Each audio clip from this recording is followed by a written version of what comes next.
we Somalians, we chose two commitments. One is to highlight the work the Center of Excellence has been doing to our comrades and our colleagues at the Parliament and to the Somali government.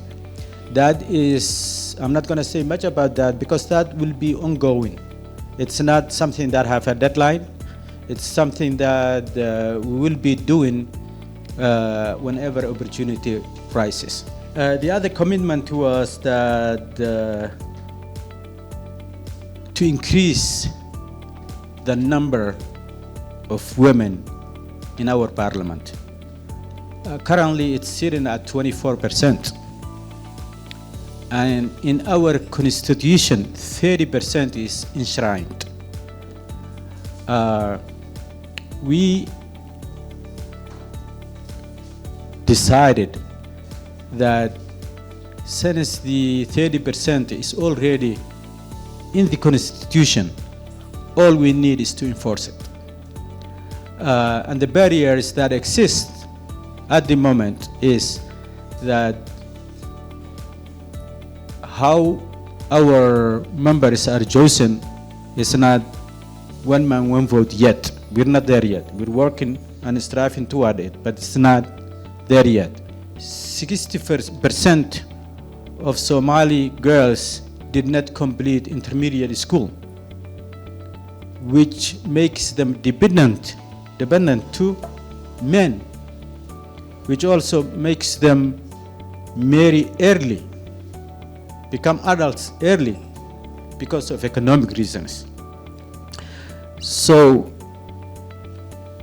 understanding that, we decided, or we talked among ourselves, that there is a need to educate young girls to become or gain meaningful employment when they become adults.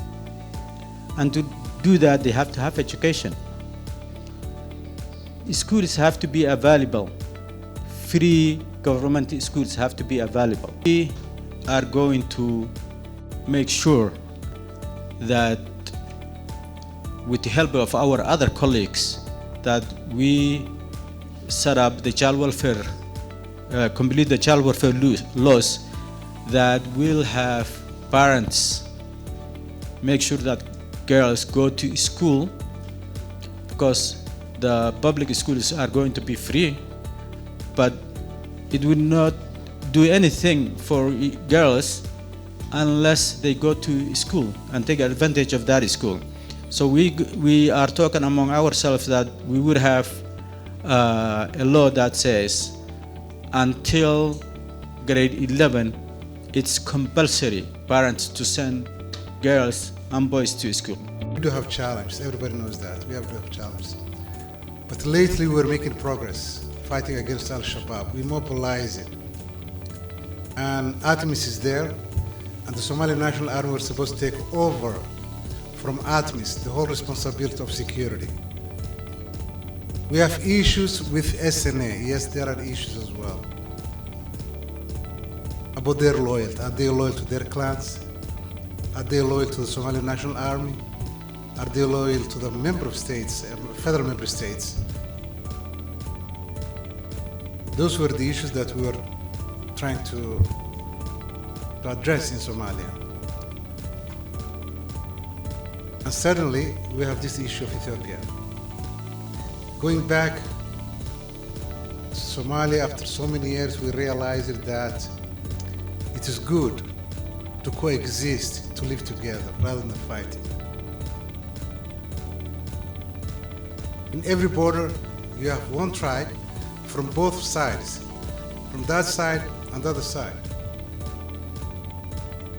There are Somalians in Ethiopia, and there are Somali Ethiopians, and we accepted that. There are Somali Kenyans today, and they are Kenyans, and we accepted that, and we coexist. But this issue of Ethiopia looking for a sea, we're not accepting it.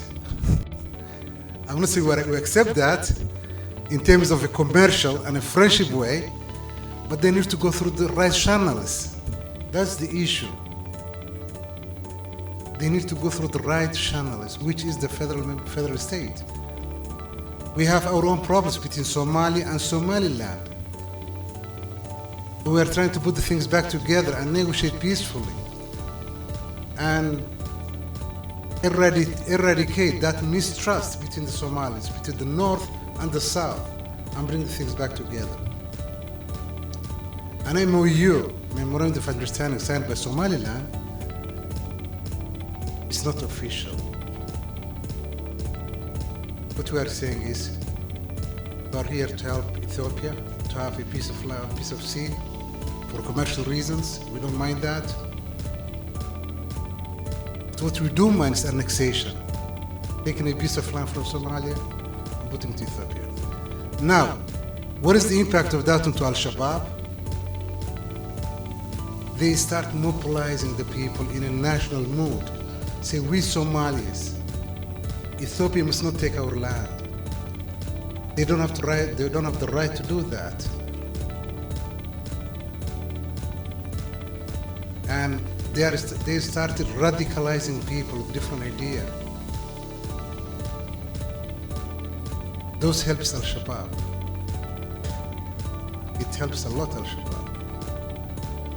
So that's my personal view, but that's my personal idea. And hopefully, very hopefully, it's not because we don't like Ethiopia, we like Ethiopia. Ethiopia are our brothers, they are our neighborhood. Ethiopians died in Somalia. There's no question of that. They died protecting Somali civilians. They died helping us to establish a state. Kenyans died, Ugandans died. Without them, Somalia will not exist. We are today where we are because of them. Because of them. And we're very grateful to all African states, especially IGAD states. We are very grateful to them. The perception of Somalians today is different from the perception a few years ago. Today, as Somalians, Kenya is not the enemy. Ethiopia is not the enemy. Now we live together. We're very happy to have our neighbors. We're happy to have us brothers. But let us look at the political side and fix these things. Ethiopia, I think they signed different agreements with Somali federal state in terms of commerce and everything. We are happy to do that. But this issue needs to be sorted out, and hopefully we'll sort it out. Thank you so much.